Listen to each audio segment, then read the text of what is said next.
The following report contains flash photography. In Damascus this morning, 2 mortar shells struck close to Parliament. Mortar attacks are notoriously inaccurate, but these shells landed just before an explosive political announcement was made by the Speaker of Parliament. Presidential elections will be held on June the 3rd, he said. The Speaker appealed to citizens inside and outside Syria to exercise their right to vote for their president. Syria's opposition quickly dismissed it as a parody of democracy. The same condemnation came from Washington. He's making a mockery of his own pretensions to being a democratically elected leader. A presidential referendum, which is what this would be, is a parody of democracy and would have no credibility or legitimacy within Syria or outside of Syria.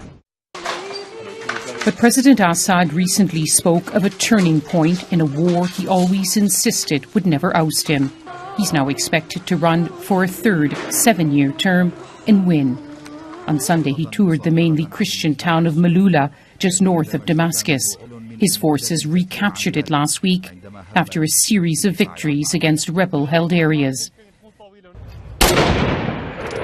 Like many parts of Syria, this historic area has changed hands several times over the past year.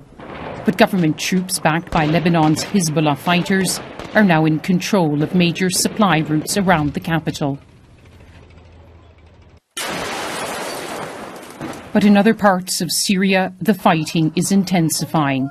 It will be hard, if not impossible, to hold elections in many parts of the country. But that isn't stopping President Assad's new battle at the polls.